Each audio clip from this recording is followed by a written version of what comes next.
I'm Bob Hyldburg, Patriots historian. We're at Sports World, Bill and Corey Castanetti's store in Route 1 North in Saugus, and I'm here with the one, the only snow plow, snow brush, really, but it's a snow plow, Mark Henderson.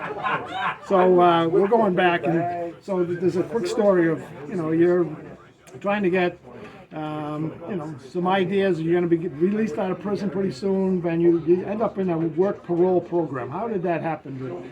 That you found out the Patriots maybe might be looking to hire you? Well, my stepfather worked at the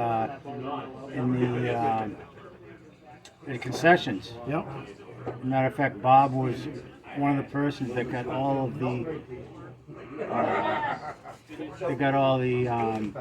non-profit organizations in there. Oh, okay, cool. Yep. Bob had started that. Bob Muldoon, and he got me an interview with Billy Sullivan III. Yep. And Some kind of credit or something? yeah, there was a tax credit if you hired somebody that was rehabbing in jail or on work release, and they took advantage of that. So you went in, you interviewed, they're like, yep, cool, I can do that. Right? Yep. And then so we got a rain on Friday night. We got snow and rain, and it freezes. So Bucker Kilroy has this beat up old snow plow, and he brings it to the stadium, or I guess it was in the stadium at the time. And that was kind of your job, is to kind of go back and forth. Yeah, that was my job, cleaning off those 10, 20, 30 yard lines each way and in between, TV timeouts and so forth. So they had like a little signal go, and he just went straight across, that kind of thing? Whenever I saw the players standing around, I knew it was time to take a few sweeps through. But towards the end of the game, there was a timeout called by Ron Meyer. 4:45 left in the game. And He's the coach of the Patriots, yeah. the coach says to me, he come running down the side. You spent the whole timeout looking for me. Right at the end of the timeout, he found me. So get on that thing and go out there and do something. Do something, huh? So I knew what he meant. Matt Kavanaugh looked at me and said, "Follow me." And he showed me the spot that they were trying to clear, so I went over there, flicked on the brush, and the rest is history.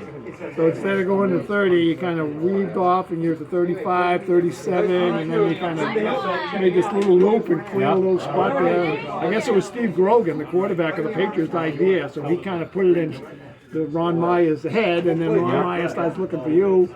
So as you're making this little curve and making this little thing, and you see some of the pictures that are out there, Don Shula is the head coach of the Miami Dolphins. He's probably going crazy, right? Oh, absolutely. One of his assistants came over and grabbed me by the arm. He said, he didn't know what to say. If we get a chance to kick the field goal, are you going to clear the spot for us? And I said, Most world championship down in yes. I guess I'll have to. I had no intent of doing it. Well, it never came to play. No. Early in the game, John Smith planted his foot and kicked it and landed right on his rear end because it was just standing on ice. One of the Miami field goals ended up in the back of the helmet of Yeah, that's true. one of the linemen.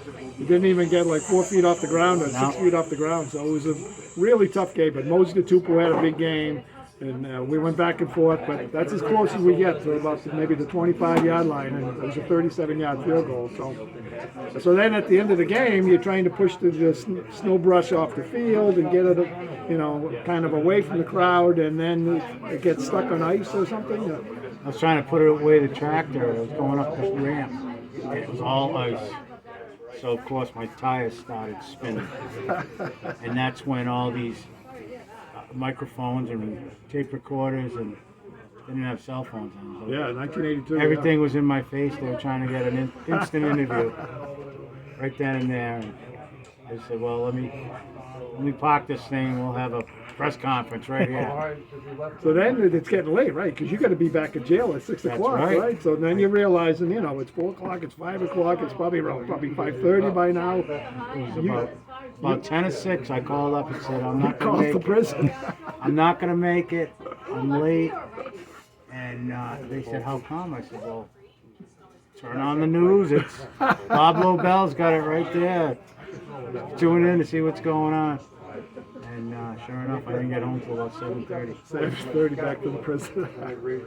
Yeah. So then they want to do a reunion like many years later, right? And it was like the last game of the regular season game of the Bob Foxborough. Kraft Yeah. invites me down, and we go in his office, and he shuts the door. Me, him, and my son.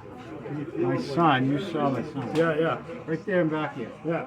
He picks up Bob Big Kraft. guy. Yeah. He's only 13. He picks up Bob Kraft and does a little pirouette with him. I His said, feet are dangling. put him down, that's Bob Kraft. But they did a nice celebration. It was probably fun to be back, and halftime show and all that kind of stuff. Oh yeah, it was great. I drove the tractor, we reenacted the Plow. So very cool for you coming back from Texas to do this for us and to put this little video together. 12-12-82. Check it out. Patriots win. The only game they've ever won, 3-0. And we thanks to Mark Henderson and John Smith and Matt Cavanaugh, the holder, and the whole team. So we live Patriots history. Go Pats. Thanks very much.